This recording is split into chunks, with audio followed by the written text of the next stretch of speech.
So in today's video, we're going to be drafting this tennis dress.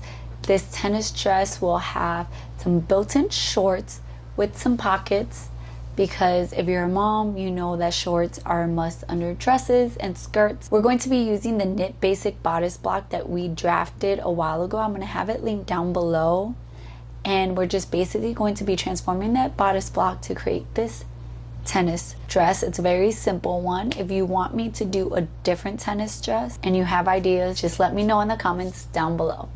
So let's get started. Okay, so we're gonna start drafting our front bodice block. It's gonna be fairly simple. All we're doing is, so the first thing we're gonna do is we're gonna go to the right of A 3 centimeters and we're gonna label that B.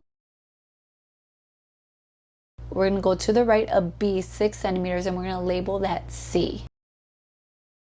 And we're basically making our new shoulder seam. We're gonna go up from D 3 centimeters and we're gonna label that E. Then we're gonna connect B and E with a curved line. This is going to be our neckline. So use a French curve ruler. You can use a digital one if you're doing it digitally. If you're doing it on paper, you can use an actual French curve ruler. Then from F, we're gonna go up 3 centimeters, so we're gonna label that G. We're gonna connect G and C with a curved line, and this is going to be our new arm side curve. And then you just have to trace out your new bodice, and we are going to be cutting this on the fold. And now we're gonna move on to our back bodice. That was super simple, quick transformation. We're doing a simple bodice for this one. So for your back bodice, we're gonna do almost the same steps that we did in the first one pretty much. We're gonna go to the right of A 3 centimeters, label that B. Go to the right of B 6 centimeters, label that C. Then we're gonna go up from E 5 centimeters. So we're going up your 5 centimeters, we're going to label that E, and then we're going to connect E and B with a curved line. This is our back neckline. Back neckline is normally higher than your front. Then from F, we're going to go up 3 centimeters, label that G just like we did before, and we're going to connect G and C with a curved line, making our new arm side. And then we're gonna trace it out and our back bodice is done. Super easy transformation. Now we're gonna move on to our skirt, which will also be an easy transformation. We're going to make 2 parallel lines that make a 90-degree angle. Make it however long you want. This is just gonna be a guide for now. Then we're gonna take your waist circumference and you're going to divide that by 3.14. And whatever that number is, you're going to make a mark on both of these lines at that point, and then you're going to draw a curve connecting it, making sure that at that 90-degree angle you also make a line in the middle there, which will be 45 degrees, the same amount, so that you can make sure your curve touches all 3 of those points. Once you have done that, you're going to decide how long you want your skirt to be, and then you're going to go down from that curve that you just created at that point on either line. You're going to go down however long you want. So make sure when you're measuring the length of your skirt, you're measuring at your waist and then measuring down and your natural waist. And then you're going to repeat that on the other line, and you're going to draw another curve to connect those 2 points, and you have your skirt. You're going to be cutting this on the fold as well.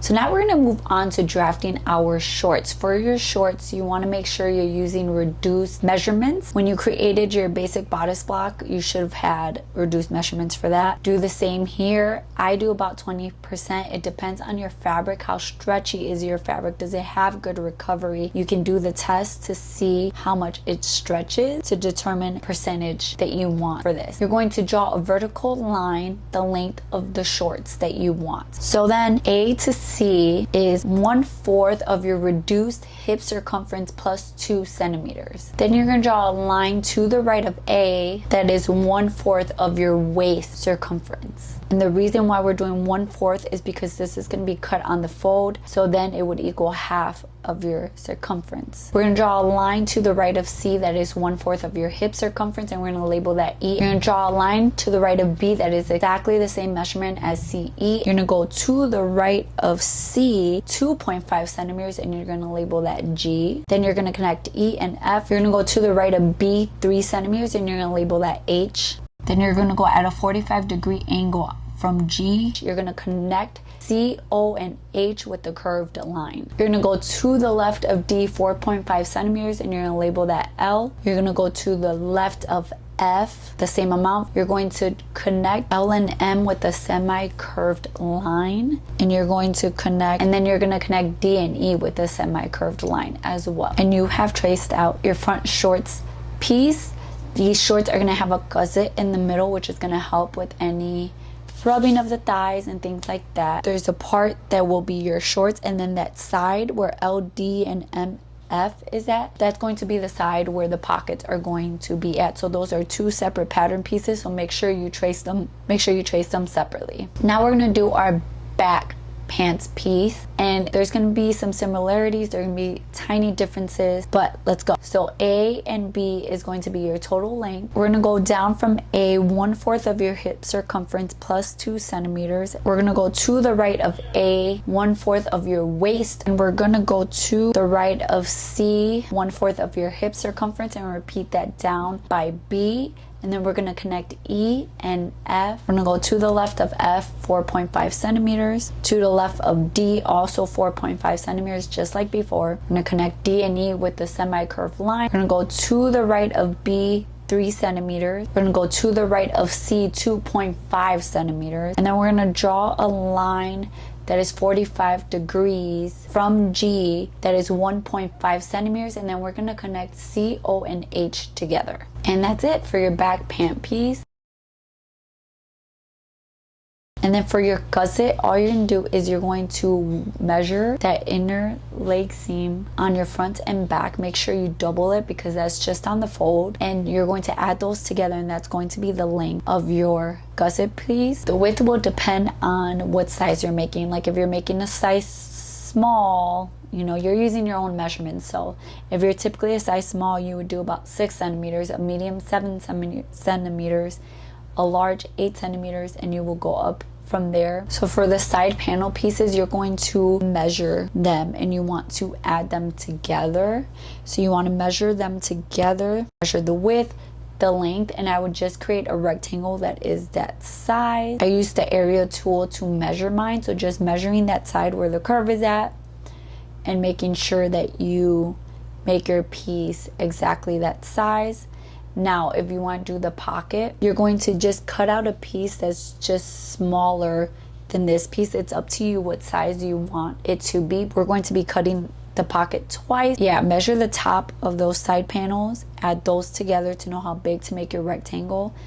Measure the sides of them and make the rectangle that long. It's going to be one whole piece. You're going to have one piece on either side. And then for your pants, your front pant and your back pants are going to be on the fold. You're cutting one out of each. Your gusset piece, you're cutting out 2 of those.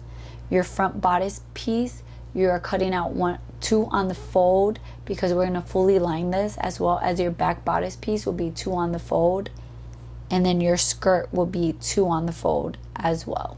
Or I would honestly cut out 1 and see how that fits your waist. Is it too big? Is it too small? You need to play around and make sure you reduce it enough, because when you're doing a circle skirt, it is kind of on the bias a bit and it can stretch out. So you want to be careful with that. But those are all the pieces you're going to cut out. It's fairly simple. In the next video, we're going to sew this up and we're going to have a cute summer tennis dress. I am excited. So get excited.